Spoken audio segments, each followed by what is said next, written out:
अस्सलाम वालेकुम वरहमतुल्लाहि वबरकातुहू। जब से रमज़ान मुबारक शुरू हुआ है तब से मुख्तलिफ सवालात आने लगे हैं रोज़ा और नमाज के ताल्लुक़ से कि क्या इन अय्याम में रोज़ा रखा जा सकता है या नहीं, या नमाज़ पढ़ी जा सकती है या नहीं। ये बहुत अच्छी बात है कि इसकी फ़िक्र है कि हमारे रोज़े और नमाज ज़ाय ना हो जाए, और होनी चाहिए, और दुआ है अल्लाह ताला से कि ये फ़िक्र सिर्फ रमज़ान ही में ना रहे बल्कि पूरे 12 महीने, बल्कि सारी ज़िंदगी ये फ़िक्र रहे और रहनी चाहिए कि हमारे रोज़े और नमाज पर फ़र्क ना पड़े, हमारे रोज़े और नमाज ख़राब ना हो जाएं या क़ज़ा ना हो जाएं। ठीक है ना। सवाल क्या है? सवाल ये है, एक बहन ने ये सवाल किया था कि मुझे कंटिन्यू 2 महीने से ब्लड आ रहा है, तो इस सूरत में मेरे लिए नमाज पढ़ने का और रोज़ा रखने का क्या हुक्म है। तो वो सवाल उन्होंने कमेंट में किया था। अब ये सवाल ऐसा है कि इसका जवाब कमेंट में देना पॉसिबल नहीं है, और कमेंट बॉक्स के लिए अगर मैं इंतज़ार करता हूँ जिसे मैंने कहा है, तो फिर ये एक ऐसा मसला है, ये मसला मुझे मजबूरन लेना पड़ता है। इसकी वजह मैं आपको कई मरतबा बता चुका हूँ कि अगर मैं इसको कमेंट बॉक्स में लेकर जाऊँगा तो अब इस सूरत में उनके बहुत सारे दिन के रोज़े क़ज़ा हो जाएंगे, यानी अगर उनको रखने हैं तो, और बहुत सारी नमाज़ें उनकी क़ज़ा हो जाएंगी अगर पढ़नी है तो। और अगर उनके साथ मसला ये है कि उनको नहीं पढ़नी है, और अगर उन्होंने पढ़ ली तो गुनाह अलग होगा, या उन्होंने रोज़ा रख लिया तो गुनाह होगा। ठीक है ना। तो ये एक मसला है ना, नहीं पढ़ना फिर पढ़नी है वो।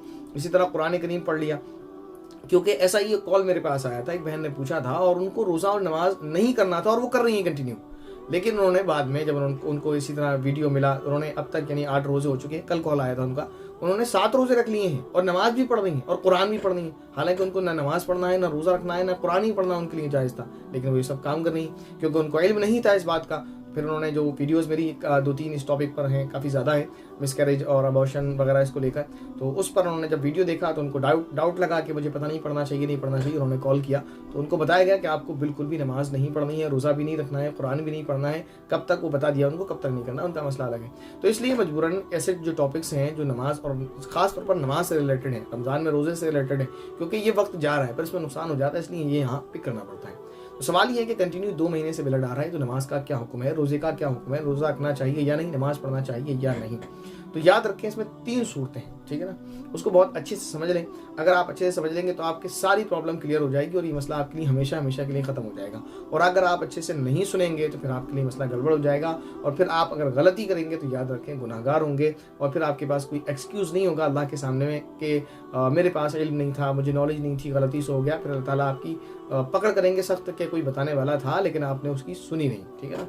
तो 3 सूरतें हैं। पहली ये कि किसी को फर्स्ट टाइम यानी पीरियड्स शुरू हुए और उसको वो क्रॉस कर गया और कंटिन्यू उसको हो रहा है, 2 महीने हो गए, ये कंडीशन अगर है तो उसके लिए हुक्म यह है कि जब उसको फर्स्ट डे ब्लड आया है वहाँ से 10 दिन तक उसके हैज़ यानी पीरियड्स के शुमार होंगे, जिसमें उसको रोज़ा नहीं रखना है, बाद में क़ज़ा करना है, और नमाज नहीं पढ़ना है। ठीक है ना। उसके लिए बाकी के जो 20 दिन है जिसमें उसको कंटिन्यू ब्लड आ रहा है वो उसके पाकी के शुमार होंगे, और ये हर महीने ऐसा ही रहेगा जब तक उसको कंटिन्यू हैज़ आता रहे, यानी जब से यानी ब्लड आता है उसको। जब पीरियड शुरू हुए तो शुरू से पहले जो 10 दिन है, एक जब से उसको ब्लड शुरू हुआ वो 10 दिन उसके पीरियड के शुमार होंगे जिसमें उसको नमाज रोज़ा नहीं करना है, बाकी 20 दिन उसके पाकी के शुमार होंगे, फिर उसके बाद 10 दिन उसके पीरियड्स के शुमार होंगे, फिर 20 दिन उसके पाकी के शुमार होंगे। तो ऐसा ही उसका रहेगा जब तक ब्लड बंद नहीं हो जाता है। एक मसला तो ये। 2 मसले इसके अलावा, अब मसला उसका है कि जिसको फर्स्ट टाइम पीरियड नहीं आया बल्कि पहले से आता था, नॉर्मल था, सही था, इस बार बिगड़ गया कि उसको 2 महीने से कंटिन्यू ब्लड आ रहा है। तो इसमें फिर 2 सूरतें हैं। एक वो कि जिसकी पीरियड्स की डेट और डेज फिक्स थे, और एक वो जिसके डेट और डेज फिक्स नहीं थे। वो जिसके डेट और डेज फिक्स थे उसके लिए बहुत ईजी है कि जो उसके डेट और डेज जो फिक्स पीरियड्स के थे वो पीरियड्स के रहेंगे, बाकी जो दिन उसके थे वो पाकी के रहेंगे। मसलन किसी को 5 दिन जो है किसी एक खास देश से खास डेट तक 5 दिन ब्लड आता था पीरियड्स, तो उसके वो दिन तो जो है 5 दिन उसके वो पीरियड्स के रहेंगे, बाकी जो 25 दिन है उसके वो पाकी के रहेंगे। इसी तरह उसका चलता रहेगा हर महीने, यानी उसकी जो सेम डेज है जो उसकी पीरियड्स की रहती थी वो पीरियड्स की रहेगी, उसके अलावा जो उसके पाकी के दिन रहते थे वो बाकी के रहेंगे, चाहे ब्लड उसको कितना ही आता रहे। 2 है। तीसरा मसला उसका कि जिसके डेट और डेज कोई फिक्स नहीं है, चेंज होता रहता है, और यानी कभी कम कभी ज़्यादा, कभी 6 दिन, कभी 4 दिन, कभी 2 दिन, कभी 3 दिन, सॉरी 2 तो नहीं होता, कभी 7 दिन, कभी 8 दिन, इस तरह होता रहता है, और उसको 2 महीने से कंटिन्यू ब्लड आ रहा है। तो उसके लिए हुक्म यह है कि लास्ट टाइम उसका यानी लास्ट मंथ में जिसमें उसको ब्लड बंद होकर पाकी हो गई थी, वो दिन उस महीने में उसको कितने दिन ब्लड आया था वो दिन उसके पीरियड्स के शुमार होंगे, और बाकी के दिन उसके हैज के शुमार होंगे। मैं इसको फिर रिपीट कर रहा हूँ। अगर किसी की आदत फिक्स नहीं है, यानी डेट और डेज फिक्स नहीं है किसी के, और उसको फिर इस तरह की सूरत आ गई कि 2 महीने से कंटिन्यू उसको ब्लड आ रहा है, तो लास्ट मंथ जो उसका गुजरा है जिसमें उसका ब्लड बंद होकर पाकी के दिन बिल्कुल क्लीन होकर पाकी के दिन शुरू हुए थे, उस मंथ में उसको जितने दिन ब्लड आया था इन दिनों में उसके उतने ही दिन हाइज यानी पीरियड्स के शुमार होंगे, बाकी के दिन उसके जो है पाकी के शुमार होंगे।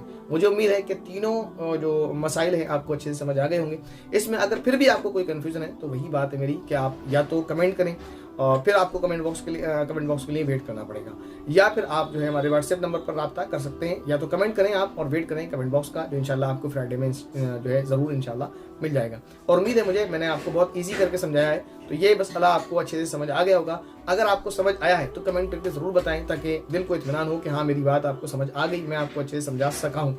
और अगर आपको सही समझ नहीं आया है तो भी आप कमेंट करें और बताएं कि क्या कन्फ्यूज़न है, क्या नहीं समझ आ रहा है और क्या मैं नहीं समझ पा रहा हूँ, तो समझा पा रहा हूँ। तो कोशिश करूँगा अपनी बात को अच्छे से एक्सप्लेन करने के लिए, ताकि आपके अच्छे से समझ आ जाए और आपके रोज़े और नमाज ख़राब ना हो।